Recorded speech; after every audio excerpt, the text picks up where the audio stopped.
Here's what you missed on Phathead and Cande in the morning. Weekdays 6 to 10 a.m. on My Country 96.1. It's the bald and the beautiful. Everything from Nashville to Hollywood on My Country 96.1. We start with Tim McGraw and his family, who had a Game of Thrones themed dinner the other night. Yes, all five of them, the three girls, Tim and Faith, all dressed up in Game of Thrones characters and had a meal and took a picture. The other day, they did a Harry Potter themed dinner. So there is something special going on over at the McGraw house. What's interesting is I've never watched Game of Thrones. I've never watched Harry Potter. I didn't read the books. I would like to see, could you dress up as something that I've seen? That'll be fun. Please do another one where you dress up as something I've seen. But Tim McGraw having some fun over there. Parker McCullum, congrats. He is a new artist with his first #1. First song delivered to country radio, Pretty Heart. Now, he's been around for a number of years, about 5 years or so, released a couple albums, but, just independently. Now with his first song released on a record label, goes all the way to #1, sat there this past weekend on the Billboard chart and the Media Base chart with a great song, and looking forward one day to having him out here. Looks like a great performer, some really good music. Prince William and Kate Middleton under fire for not adhering to COVID restrictions. Their family, they were mingling with Prince Edward's family at Queen Elizabeth's Sandringham estate.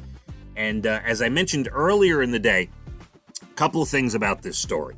Number one, yes, they should be held accountable, like anyone else in the UK for not adhering to COVID restrictions. The other thing is, I had a long discussion with my father yesterday on FaceTime, and I really started to delve into why he has such a great feeling for Queen Elizabeth. He's always, we poke fun on the show that he's really into the royal family, but he explained to me when he was younger, he used to read all the papers.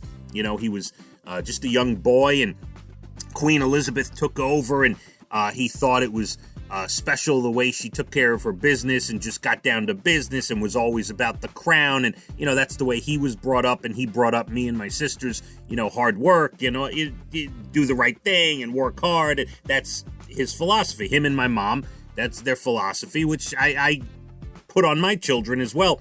So he always had a high respect for Queen Elizabeth, and so we got into a big discussion about it yesterday. And then I went home and I watched more of The Crown. I had gotten stuck on episode 4. Things were going a little slow. I said, you know what? After this conversation, let me give it a shot again. And I watched another 4 episodes last night. It's fantastic. It starts to pick up. It is everything as advertised, and the acting is truly unbelievable. Every actor on that show, Claire Foy, who plays Queen Elizabeth, and John Lithgow had an episode yesterday in season 1 that I saw where they're painting his portrait as Winston Churchill, and they commission an artist to paint his portrait. What an episode. If you want to show people, you want to teach a master class of acting, show new actors the episode where John Lithgow as Winston Churchill gets his portrait painted. It is brilliant.